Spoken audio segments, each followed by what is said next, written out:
자, 그럼 선생님들 이제 학교 조직에 대해서 한번 알아보도록 하겠습니다. 우리 아까 앞 시간에 나왔었던 거 과업 중심에서 이제 벗어나서 과업 중심과 인간 중심으로 행정의 관리 방식이 이제 지원의 방식으로 바뀌었다라고 얘기를 했습니다. 그러니까 그런 걸로 인해서 학교와 교사상이 모두 다 변화하고 있는 건데요. 자, 그러면 학교 조직 이거에 대해서 좀 더 중점적으로 보도록 할 텐데 여태까지 우리 논술 시험으로 바뀐 이래로 2014학년도부터 이제 논술 시험으로 바뀌고 지금 논술 시험이 한 12세 차례가 나왔는데 그 12세 차례 중에 교육행정은 단 한 번도 빠지지 않고 나왔었어요. 근데 그렇게 단 한 번도 빠지지 않은 교육행정 중에서 세부 파트 중에서 가장 많이 시험에 나온 거는 바로 조직 부분이에요. 그래서 조직은 여러분들이 가장 중점적으로 공부해야 되는 세부 파트 중에 하나인데 그러면 여러분들이 조직론에 있어서 뭘 가장 중점적으로 봐야 하는가 그런 것들을 한번 살펴보도록 하겠습니다. 조직론에서는 주로 뭐가 출제되는가? 대부분의 이제 교육행정 이론은요, 우리가 아까도 말씀드렸지만 대부분 행정학으로부터 나와요. 그러니까 독자적인 연구 분야가 그렇게 많지는 않은 것이 교육행정의 좀 한계입니다. 그런데 조직론은 그나마 학교라는 조직의 특수성 때문에 조금 독자적인 연구 분야가 있어요. 따라서 여러분들이 주로 공부를 해야 될 거는 뭐냐면 교육행정의 독자적인 연구 부분, 즉 조직론에 있어서의 가장 학교만의 특징을 연구하는 부분들을 조금 더 공부할 필요가 있습니다. 자, 생각해 볼게요. 만약에 교육행정에서 문제가 나오는데 행정학 문제를 내봐. 그러면 솔직히 좀 교육행정을 전공하는 교수님 입장에서는 자존심이 상하는 일이 아닐까요? 솔직히 말하면. 교육행정만의 특수한 이론이 나와야 될 거예요. 그러니까 학교만의 특수성을 연구하는 그런 것이 시험에 나올 가능성이 큽니다. 즉, 일반 행정 조직을 설명하는 그냥 일반적인 이론이 아니라 교육행정 조직인 학교만을 설명하는 이론이 바로 시험에 나올 가능성이 높은 거예요. 여러분들이 제가 이 얘기를 왜 드리냐면 조직론이 이제 시험에 많이 나왔습니다 라고 하니까 선생님들이 조직의 유형부터 해가지고 하나하나 다 살펴봐요. 근데 여러분들이 공부하는 것 중에 상당수는 일반 행정 조직 이론들이에요. 그러다 보니까 학교랑 조금 안 맞거든요. 그럼 여러분들이 조금 더 초점을 맞춰야 될 거는 학교만의 특수성을 반영한 이론들을 조금 더 집중해 주셨으면 좋겠습니다. 그러니까 여러분들의 공부 포인트는 일반 행정 조직과 다른 학교 조직만의 특징을 공부하는 것이 바람직하다라고 볼 수가 있어요. 자, 학교 조직의 특징을 우리가 한번 살펴보도록 할 텐데 학교는 뭐로 구성이 되어 있느냐? 학교 조직이라는 건 일단 학교라는 그런 공간들이 있을 것이고요. 그 안에는 교장쌤이 있을 거예요. 그 다음에 뭐 교사도 있지만 그거는 뒤이어서 보기로 하겠고요. 그 다음에 학교 조직이 가지고 있는 좀 학교만의 특징적인 문화 이런 것들이 있을 겁니다. 그래서 하나하나 우리가 학교 조직만의 특징들을 살펴가시면 될 것 같아요. 자, 학교라는 특징 우리가 한번 알아보도록 합시다. 도대체 학교는 어떤 특징을 가지고 있느냐? 학교는요, 행정의 측면에서 바라보도록 일단 먼저 해볼게요. 행정의 측면, 공무원들이 모여있는 학교라는 행정 조직의 측면에서만 보면 학교 역시도 관료제입니다. 관료제가 뭐냐라고 보면요. 관료제는 일단 장이 있고요. 중간 관리자가 있고 하급 관리자, 그 다음에 세부적인 구성원들이 있어요. 계층제로 구성이 돼 있다라는 것이 관료제의 첫 번째 특징입니다. 그 다음에 관료제는요. 명확한 공적인 규칙에 따라서 일을 진행합니다. 명확한 법이 있다라는 거예요. 그 다음에 관료제는 또 어떤 특징을 가지고 있냐면 분업화되어 있어요. 각자 할 일들이 분업화가 되어 있습니다. 그래서 이런 것들이 관료제의 주된 특징들인데 학교는 그런가요? 맞죠? 학교도 관료제예요. 교장쌤이 있고요. 교감쌤이 있고 교무부장쌤이 있고 그러니까 각급 부장쌤들이 있고 그 부장쌤들 밑에 각각의 개원들이 있습니다. 철저하게 관료제예요. 행정의 측면에서 바라보면 그런다라는 거죠. 그 다음에 법규적인 측면으로 봤을 때 학교 조직에 법이 준수돼야 됩니까? 당연하죠. 초중등 교육법, 그 다음에 교육기본법, 여러 가지 교육 과정들 이런 것들을 준수해야 됩니다. 자, 그 다음에 분업화 되어 있나요? 되어 있죠. 학교가 어떻게 분업화되어 있어요? 두 가지 측면에서 분업화가 되어 있습니다. 내 교과와 관련돼서 해야 되는 일들이 있는과 동시에 학교는 부서가 있어요. 학생부, 연구부, 교무부 뭐 이런 것들이 있단 말이에요. 그래서 그런 것들이 다 분업화가 되어 있기 때문에 학교 조직은 관료제적인 특성을 분명 가지고 있습니다. 근데 학교가 관료제에만 해당되느냐예요. 학교는 공무원들이 모여있는 행정조직이기도 하지만 아이들을 가르치는 교사들이 모여있는 집단이기도 해요. 그래서 교육의 측면으로부터 바라볼 필요가 있는데 교육의 측면으로 보면 굉장히 전문적인 특성을 가지고 있습니다. 이 말이 뭐냐면 전문가 조직들은 어때요? 나의 일에 대해서 명확하게 자율권, 책임감 이런 것들이 있습니다. 그 누구도 대신하지 못해요. 우리 대표적인 전문가 조직이 뭐가 있을까요? 전문가 조직. 대표적으로 의사가 있잖아요. 의사 업무 다른 사람이 대신하기가 곤란합니다. 또 의사들 각각의 전문의들로 구성이 되어 있어요. 그래서 물론 의료법상 개원을 할 수는 있겠지만 그냥 의원의 형태로 어쨌든 우리가 소아과, 소아청소년과, 내과, 외과 이렇게 다 구분이 되어 있잖아요. 그렇게 전문가적인 조직이란 말이에요. 교사 역시도 전문가냐고요? 그렇죠. 여러분들 교과 누가 대신하기가 곤란합니다. 국어 선생님, 국어교과, 사회 선생님이 가르칠 수 없죠. 그 다음에 일반 교과 선생님이 보건, 사서, 영양 할 수가 없단 말이에요. 그래서 우리는 교육의 측면에서 바라보면 굉장히 전문적인 특성을 가지고 있는 것이 학교 조직만의 특징이다라고 얘기할 수가 있습니다. 즉 관료제적인 특성은 분명 있는 것이 사실이에요. 계층제, 법규를 준수합니다.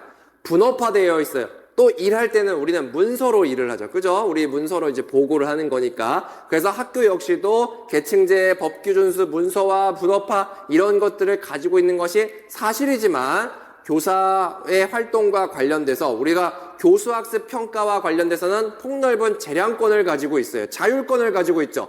교장, 교감쌤이 우리가 관료제적인 조직이라고 해서 교장, 교감쌤이 와가지고 김 선생님 왜 수업을 이렇게 하는가? 평가 방식은 앞으로 절대 평가하게 이런 거 안 된단 말이에요. 그런 거는 월권이에요. 소위 말해서. 재량권 침해인 겁니다. 그래서 학교는 굉장히 전문적인 특성을 가지고 있고요. 그리고 우리는 모두 다 자격증을 가지고 있습니다. 그래서 내가 가진 자격증에 따라서만 교육 활동을 해야 돼요. 그렇기 때문에 교육의 측면에서 보면 전문적인 특성을 가지고 있다라는 것이 학교 조직의 가장 큰 특징이다라고 볼 수가 있습니다. 즉 학교는 관료제적인 성격과 전문가적인 성격을 모두 다 가지고 있는데 이러한 조직을 뭐라고 얘기를 하냐면 전문적 관료제다라고 얘기를 해요. 그냥 관료제가 아니라 전문적 관료제다. 그러면 이것들이 시험에 나올 가능성이 제일 높은 그런 이론들인 겁니다. 그래서 선생님들이 학교는 그냥 관료제가 아니라 전문적인 관료제다라는 거 이해해 주시기를 바라겠습니다. 자, 그럼 우리가 관료제론을 비롯해서 학교의 특성을 다시 한번 간단하게 정리해 보도록 할게요. 아까 우리가 이제 19세기에 공행정에 대한 논의가 나오면서 일이 잘 되게끔 하려고 규칙과 원칙을 준수하는 과학적 관리론이 나왔다고 얘기를 했습니다. 그리고 그러한 과학적 관리론에 따랐을 때 잘 돌아가는 공장으로부터의 가장 기본적인 특징 하나하나 모아서 이념형 조직을 만들었는데 그것이 바로 관료제다라고 얘기했어요. 그래서 이 관료제는 굉장히 이상적인 행정체계이다. 그래서 이념형 관료제라고 부릅니다. 그래서 실제로 존재하는 조직이 아니라 가장 능률적인 조직, 공장에서 나타나는 전형적인 요소들을 추려가지고 만든 재구성한 그런 관료제인데요. 특징 보면 아까 나왔던 계층제, 분업화, 법규를 준수하는 거, 문서로 일하는 거 이런 것들이 가장 큰 특징이다라고 볼 수가 있습니다. 그러면 이러한 관료제가 어떤 순기능과 역기능을 가지고 있느냐? 역시나 특징으로부터 나온다라고 볼 수 있어요. 자, 분업화부터 보도록 할게요. 분업화가 있으면 뭐가 좋아요? 딱 그 일만 하면 돼요. 그 일에 몰입할 수 있기 때문에 그 일에 대해서는 전문가가 될 수가 있습니다. 순기능, 전문성이 향상이 된다. 그 내가 맡은 바 역할에 대해서는 전문성이 향상된다라는 그런 순기능이 있지만 역기능은 뭐냐? 우리 업무 외에는, 본인 업무 외에는 조금 무지합니다. 그리고 맨날 그 일만 하다 보면 어때요? 재미없어요. 그래서 권태감이 느껴지기도 하죠. 자, 두 번째, 우리가 계층제와 관련된 특징과 관련돼서 순기능, 어떻게 했어요? 자, 교장쌤이 이리적으로 싹 얘기하면 싹 내려가요. 그래서 통솔이 원활하다. 통일적으로 조직을 운영하는 데 있어서 도움은 되지만 역기능은 뭐냐면 의사소통이나 결정에 있어서 좀 장애 요건이 될 수가 있습니다. 이 말이 무슨 말이냐면요. 만약에요. 자, 의사소통과 관련돼서 여기 제일 높은 사람이 있어요. 장, 그다음에 여기 감, 그다음에 여기 여러 가지 부장, 그다음에 여기 일선 교사들이 이렇게 있습니다. 아무래도 장감끼리는 친할 겁니다. 아무래도 부장쌤하고 감끼리는 친할 거예요. 근데 일선 교사가 부장쌤한테 바로 얘기하기는 솔직히 쉽지는 않습니다. 물론 선생님들 조장쌤 잘 만나고 이러면 우리가 소통이 원활한 경우들도 있지만 아무래도 조금은 어려워요. 조금은. 그래서 이런 계층제, 그래서 이런 그 단계가 심화되면 심화될수록 제일 위에 있는 분들을 만나기가 곤란해요. 그래서 교육부도 보면 교육 장관님이 있고 맨 밑에 구급공무원이 있는데 구급공무원하고 교육부 장관님하고 만날 일은 사실은 거의 없습니다. 거의 없어요. 1년에 한 번 될까 말까예요. 그것도 특별한 자리 이런 거 아니면. 그래서 계층제에서는 의사소통이 조금은 어렵고요. 결정이 장애가 된다라는 말들은 뭐냐면 제일 말단에 있는 사람들 같은 경우에는 책임, 권한이 없습니다. 그러다 보니까 결정을 미루죠.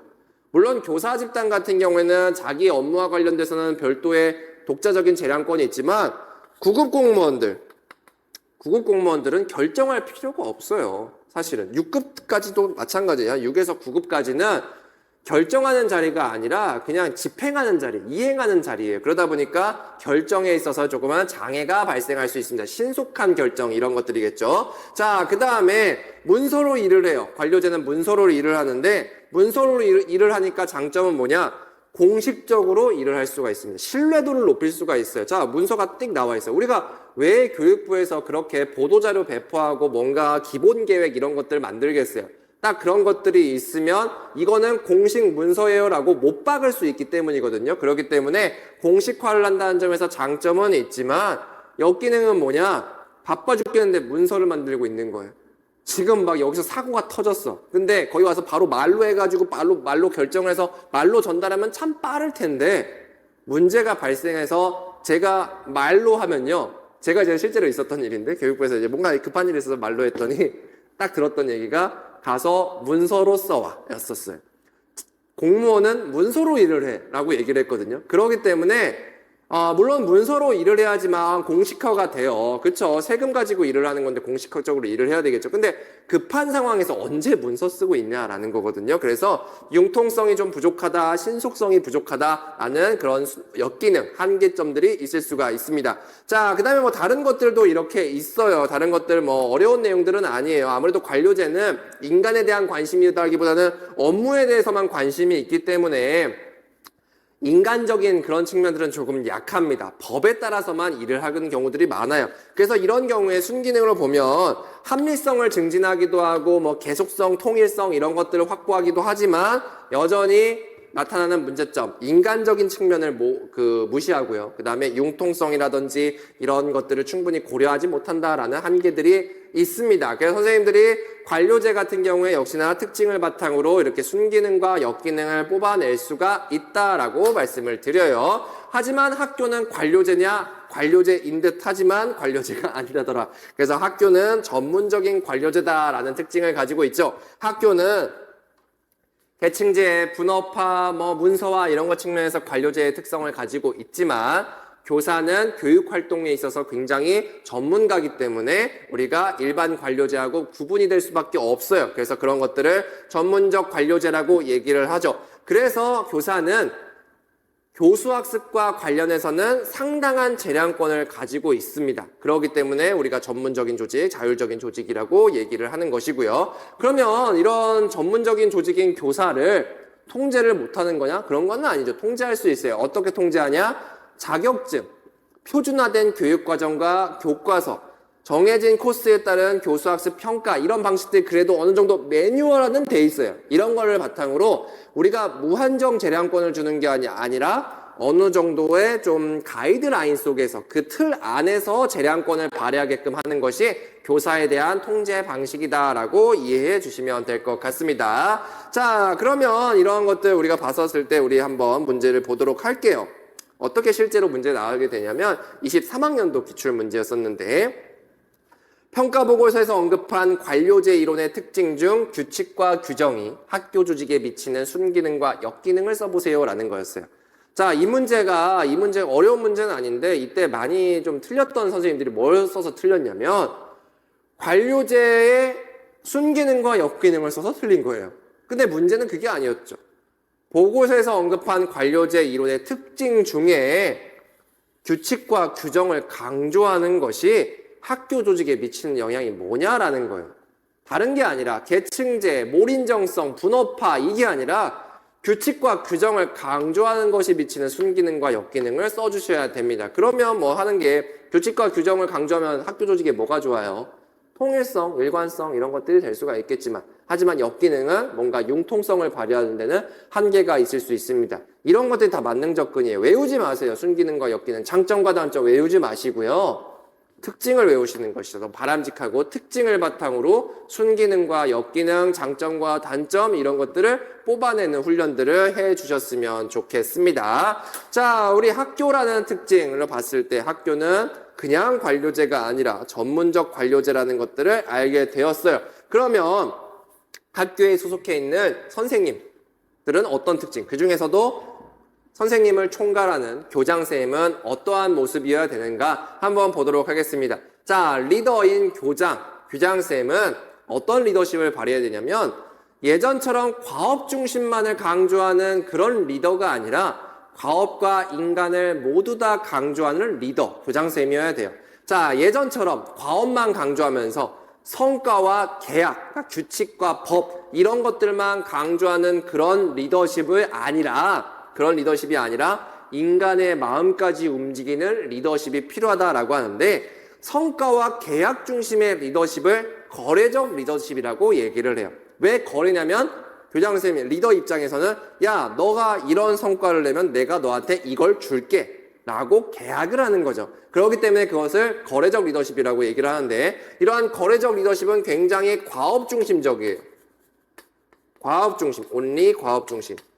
하지만 이제는 우리가 패러다임이 바뀌었기 때문에 인간의 마음까지도 열어야 됩니다. 그래서 인간의 마음을 움직여야 되는데 그러한 리더십 중에 가장 대표적인 것이 변혁적 리더십이 있고 슈퍼 리더십이 있어요. 그래서 여러분들이 가장 메인으로 조금 알아주셔야 될 리더십의 유형은 변혁적 리더십과 슈퍼 리더십이 있다라고 보시면 됩니다. 이러한 변혁적 리더십, 슈퍼 리더십은 과업뿐만 아니라 인간도 강조하는 거예요. 지금은 우리가 흐름이 이렇게 바뀌고 있다라는 거 알아두시면 되겠죠. 그래서 거래적 리더십은 결과에 따라서 보상을 제공하는 것인데 반면에 변혁적 리더십과 슈퍼 리더십은 인간의 마음을 움직입니다. 근데 여기서 우리가 이제 변혁적 리더십이란 뭐냐에 대해서 변혁적 리더십은 리더가 어느 정도 카리스마는 있어요. 근데 이게 되게 무서운 카리스마 이게 아니라 좀 롤모델로서의 카리스마입니다. 정말 이상적인 좀 가마력 같은 거예요. 와, 저 사람 정말 저 교장선생님 따라가고 싶다라고 하는 그런 롤모델로서의 카리스마고요. 그 다음에 변혁적 리더십의 특징 중에 하나가 뭐냐면 그런 리더가 가지고 있는 특징 중에 하나가 뭐냐면 그냥 하나하나 다 지시하는 것이 아니라 구성원들이 창의성을 발휘할 수 있도록 끊임없이 자극을 해줘요. 그런 것들을 지적 자극이라고 얘기를 합니다. 그리고 이 사람들 같은 경우에는 구성원들이 뭔가 동기가 유발될 수 있도록 영감을 주는 거예요. 정말 일을 열심히 참여할 수 있도록 영감을 제공해 주기도 하죠.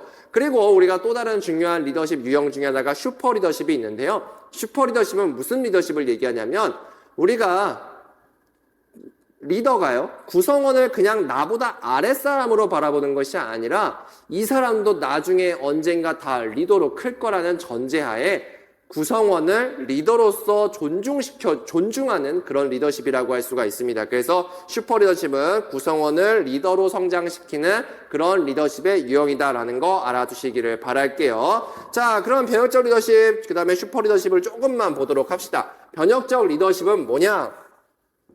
변혁적 리더십 같은 경우에는 그래도 개념 정도 우리가 좀 어느 정도 알아주시면 좀 좋을 것 같은데요. 구성원하고 비전을 공유합니다.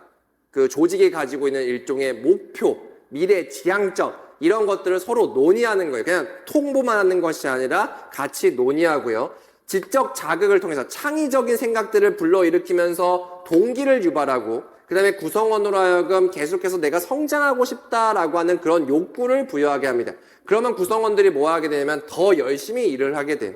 그러면서 기대 이상의 성과를 이끌어내는 지도성을 우리가 변혁적 리더십이다라고 얘기를 하는데요. 이러한 변혁적 리더십 같은 경우에는 딱 4가지 특징으로 정형화되어 있습니다. 그래서 얘는 나중에 선생님들 1순환, 2순환 거치면서 외워야 돼요. 변혁적 리더십 하면 딱 이 4가지가 딱 정해져 있어요. 그래서 이상적이고 완전한 영향력, 이제 이게 아까 말했던 카리스마예요.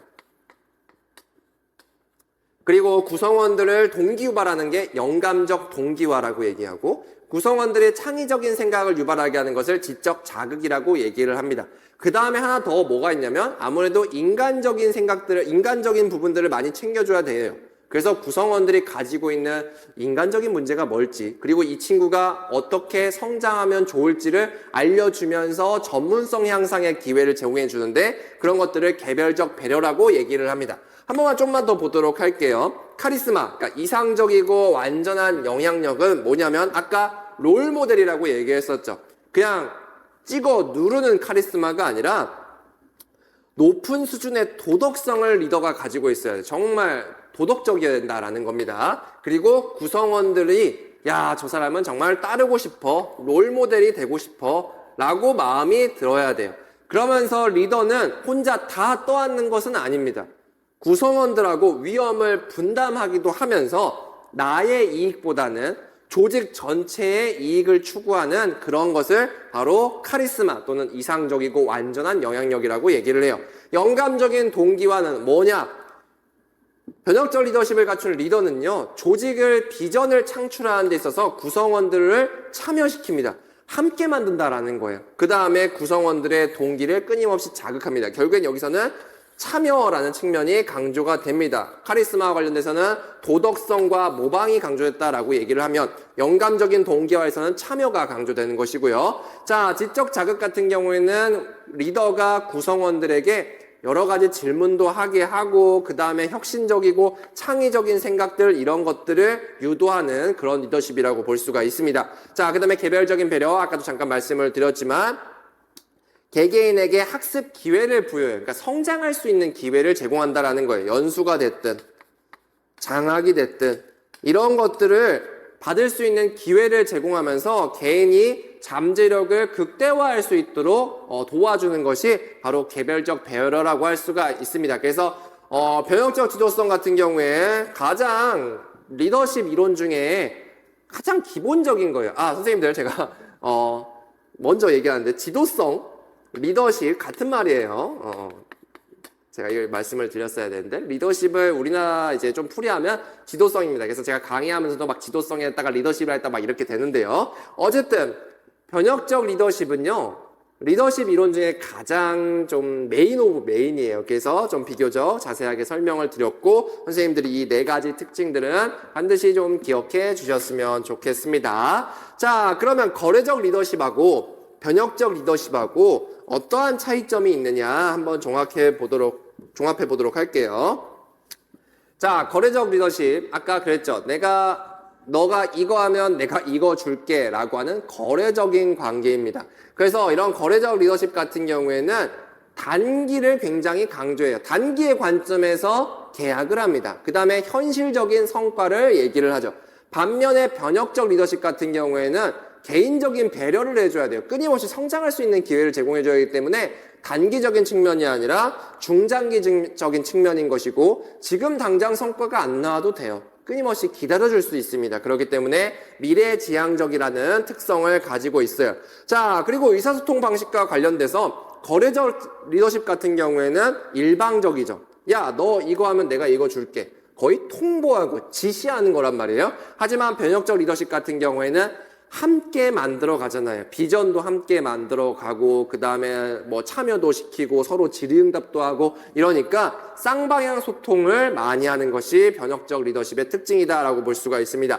자, 그리고 거래적 리더십 같은 경우에는 보상을 할 때 어떻게 한다고요? 성과급 주로 줘요. 외적인 보상을 많이 합니다. 반면에 변혁적 리더십 같은 경우에는 꼭 성과급만 제공해 주는 것이 아니라 그냥 뭐라고 할까요? 진짜 따뜻하게 안아주기도 하고, 아니면 뭔가 참여의 기회를 제공해 주기도 하고, 막 되게 인간적으로 도와줘요. 그래서 내적인 보상을 많이 해준다라고 이해해 주셨으면 좋겠습니다. 자, 이러한 거래적 리더십은 어디로부터 나오게 되느냐? 명확한 규칙과 법, 이런 거로부터 나오게 됩니다. 그래서 정해져 있어요. 권한, 이런 것도 나오게 되는데, 변혁적 리더십이라는 것은 권력이라는 거, 정말 권한이라는 거, 이런 것들은 법에 의해서 나타난다라기보다는 구성원들이 인정해 주는 거예요. 구성원들의 인정. 롤모델이잖아요. 그렇기 때문에 이게 권력의 원천이 이 둘 간의 차이가 있을 수가 있습니다. 자, 변혁적 리더십에 대해서 우리가 4가지 특징을 바탕으로 한번 알아봤고요. 최근에 강조되는 리더십 중에 또 대표적인 거 바로 슈퍼 리더십이 있습니다. 슈퍼 리더십은 우리가 다른 말로 초우량 지도성이라고도 얘기를 해요. 좀 말이 웃기긴 하지만 슈퍼. 네, 슈퍼 리더십, 초우량 지도성은 뭐냐면 전통적인 방식에 의해서 통제되는 조직의 비효율성을 극복하기 위해서 구성원들의 자발적인 리더십을 활용하자는 그런 관점. 이게 뭐 사전적인 의미이기도 합니다. 하지만 좀 이렇게 풀이해서 하는 것이 조금 더 쉬울 것 같아요. 구성원들이 스스로 지도자로 성장할 수 있도록 도와주는 그런 리더십을 바로 슈퍼 리더십이라고 얘기를 합니다. 그래서 저는 이 말을 되게 좋아하는데요. 뭐냐면 슈퍼 리더십을 가장 명확하게 설명할 수 있는 것 중에 하나가 이건 같아요. 지도자는 구성원들의 지도자가 아니라 지도자들의 지도자이다. 이 말이 슈퍼 리더십을 가장 잘 설명하는 겁니다. 구성원들 언젠가는 다 리더가 될 겁니다. 이 강의를 듣는 여러분들도 상당수는 교장감이 될 거예요. 그러니까 여러분들을 통솔하는 장감 선생님들은 여러분들을 또 한 명의 장감이다라고 생각하고 그래서 여러분들을 도와줘야 된다. 그것이 바로 슈퍼 리더십이다라고 할 수가 있을 것 같습니다. 자, 이렇게 우리가 선생님들 학교에 관한 내용들, 그다음에 교장선생님의 리더십에 관한 내용들을 한번 봤어요. 그러면 학교 조직을 구성하는 또 다른 것 중에 하나가 바로 문화적인 측면들이 있는데요. 자, 우리 문화 역시도 과거에는 성과 달성에만 되게 치중을 했어요. 그런 문화가 강조되는 시절이 있었습니다. 무조건 규칙과 절차 준수하면서 일이 잘 돼야 돼요. 그것들이 가장 조직에 있어서 가장 중요한 문화가 있었던 시절이 있는데 지금은 과업을 중시하면서도 인간관계를 강조하는 문화가 성공적인 학교 문화이다라고 하면서 이것들이 조금씩 바뀌고 있습니다. 그래서 우리가 물론 나중에 이론들을 보면 되게 이런 게 있어요. 조직 문화를 구별을 할 때 과업을 중시하느냐, 인간을 중시하느냐. 그래서 이것들에 따라서 낮은 고, 고 이렇게 해서 구분해 놓기도 합니다. 그러면서 조직 문화를 분석을 해요. 어떤 학교는 과업에도 관심 없고 인간에도 관심이 없는 그런 학교가 있을 수가 있어요. 진짜 슬프지만 그런 문화가 있을 수가 있습니다. 그런 것들을 냉담 문화라고 얘기를 해요. 자, 어떤 학교는 어떻게 되느냐? 과업은 굉장히 중요시해요.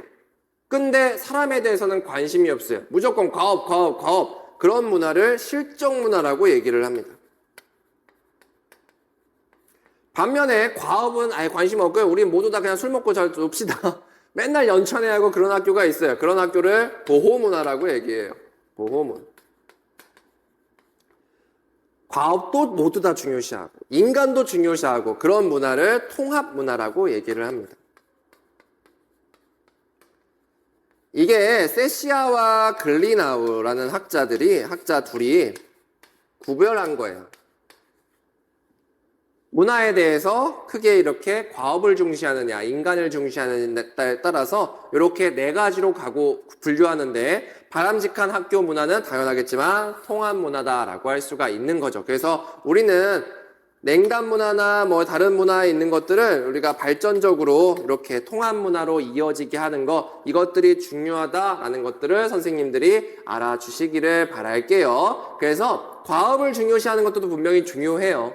규칙과 교육 목표를 달성하기 위해서 여러 가지 업무에 종사하는 것, 이런 것들도 중요하지만 인간에 대한 관점까지도 고려를 안 할 수는 없거든요. 그렇기 때문에 인간을 중시하는 학교 문화도 필요한데, 조직 문화에서 인간을 중시한다라는 것은 뭐냐면 서로 간의 소통을 강조하는 거, 동아리와 같은 비공식 조직을 강조하는 거, 그 다음에 여러 가지 전문성 향상의 기회를 부여하는 거, 이런 것들이 인간을 중시하는 문화로 바꾸는 그런 방법이라고 할 수가 있습니다. 그래서 문제에서는 어떤 것들이 많이 나오냐면요. 바로 여기에서 과업과 인간에 대해서 관심이 없는 이런 냉담 문화를 가진 학교 조직을 통합 문화로 바꾸는 방법이 뭘까요? 라는 것들이 문제에서 나와요.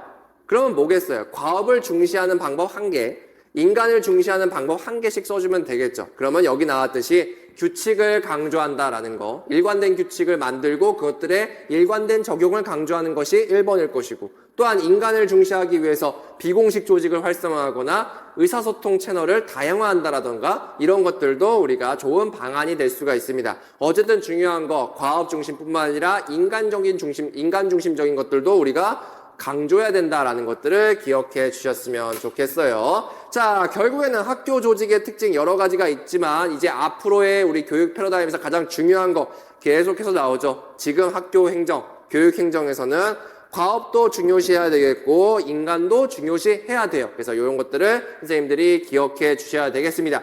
또한 이거에 더해서 하나 더 나아간다고 하면 뭐까지 이어나가면 좋냐면 아까 이공돌들 개정교육 과정에서 지역사회와 협력하는 교육 이런 것들이 강조된다고 했었잖아요. 그래서 다양한 참여, 지역사회 위원들 아니면 학부모 이런 사람들의 참여까지 이어지는 거 이런 것들이 교육행정에서 중요한 논의다라고 이해해 주셨으면 좋겠습니다. 자, 그럼 우리 간단하게 또 문제가 어떻게 나오느냐 한번 보도록 할게요. 이게 2024학년도 기출문제였었는데요. 학교운영위원회가 있습니다. 학교운영위원회가 있는데 이 학교운영위원회에 학생을 참여시키면 어떤 순기능과 역기능이 있냐라는 거예요. 역시나 이거 역시도 그냥 단지 학교운영위원회의 순기능과 역기능을 묻는 것이 아니라 애들을 참여시켰을 때 순기능과 역기능을 쓰는 거니까 선생님들이 요것을 바탕으로 문제를 우리가 풀어주신다고 하면 답은 지금 생각해 볼 수 있겠죠. 학교운영위원회에 애들 참여시키면 어때요? 좋은 점도 있고 나쁜 점도 있겠죠. 좋은 점 뭘까요? 애들의 의견을 반영하기가 좋을 거예요. 민주성 확보가 될 겁니다. 하지만 역기능 어떻게 돼요? 학교 운영위에 애들 참여시키면 난리 나죠. 그거 제대로 운영이 되겠어요, 그게? 물론 이렇게 좀 조심스럽지만. 이게 뭐냐면 애들이 아무래도 공식적인 의견이라기보다는 막 자기 의견 얘기하고 막 이런 경우들이 있습니다. 그래서 소위 말해서 회의가 학교 운영위원회가 좀 의견이 좀 산으로 가거나 방향성을 잃거나 이런 경우들이 있을 수 있다라는 거 이해해 주셨으면 좋겠습니다. 자, 이번 시간에 선생님들 우리 학교 조직만의 특징을 한번 알아봤어요. 근데 결국엔 중요한 거는 학교 조직이라는 거 우리가 일반적인 관료제 과업만 강조하는 일반적인 관료제가 아니다라고 말씀을 드렸고 학교라는 조직은 과업과 인간을 모두 다 강조하는 전문적 관료제라는 특징을 가지고 있다라고 했습니다. 그 속에서 발휘되는 교장의 리더십은 이제 거래적 리더십이 아니라 변혁적 슈퍼 리더십으로 이동하고 있고요. 학교 문화 역시도 이제는 조금 더 다양한 형태로 바뀌고 있다라는 거 기억해 두시기를 바라겠습니다. 자, 그러면 우리 잠깐 쉬었다가 마지막 교사 측면에서 교육행정의 주된 내용들 한번 살펴보도록 할게요.